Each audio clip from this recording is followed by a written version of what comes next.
Hi everyone. Sequential reaction 4 आज हम discussion में डालेंगे 19 दिसंबर। मैं ट्राई करूंगा कि शाम में 6-7 बजे के अराउंड में सॉल्यूशन भी इसका पुट कर दूं। इस बार मैंने कुछ और इसमें मॉडिफिकेशंस किए हैं, कुछ और चीज़ें मैंने ऐड करनी शुरू की हैं जो आपके कॉम्पिटिटिव एग्जाम के पर्सपेक्टिव से भी थोड़ा इंपॉर्टेंट होता जाता है। जैसे जो रिएक्टेंट है C6H12, इस मॉलिक्यूल का स्ट्रक्चर नहीं पता हम लोग को कि इसका रिएक्शन में रिएक्टेंट क्या है, बट इसकी एक प्रॉपर्टी है। इसके बेसिस पे हम लोग फिर ये गेस करेंगे कि मॉलिक्यूल का स्ट्रक्चर क्या है, उसके हिसाब से हम लोग आगे मूव करते चले जा सकते हैं।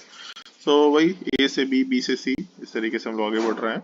उसमें फिर ये I है, I से एसोसिएटेड 4-5 रिएक्शंस हैं और 4 रिएक्शन का फिर से फर्दर सिक्वेंशियल रिएक्शन का पार्ट है।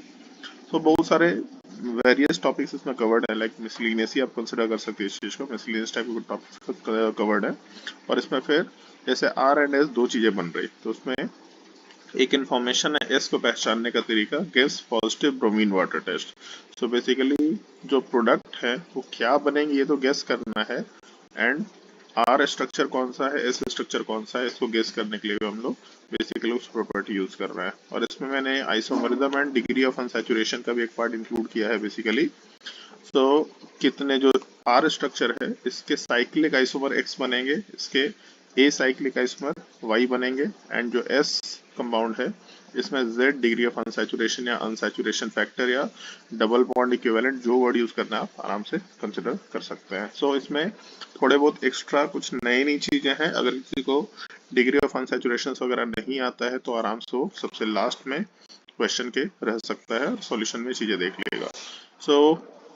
वीडियो के कमेंट सेक्शन में क्वेश्चन का लिंक भी होगा, मतलब क्वेश्चन का जो इमेज लिंक है वो ये भी अपडेटेड होगा, एंड जैसे ही मैं इसका सॉल्यूशन बनाऊंगा सॉल्यूशन का भी लिंक वीडियो के लास्ट में अपडेटेड होगा।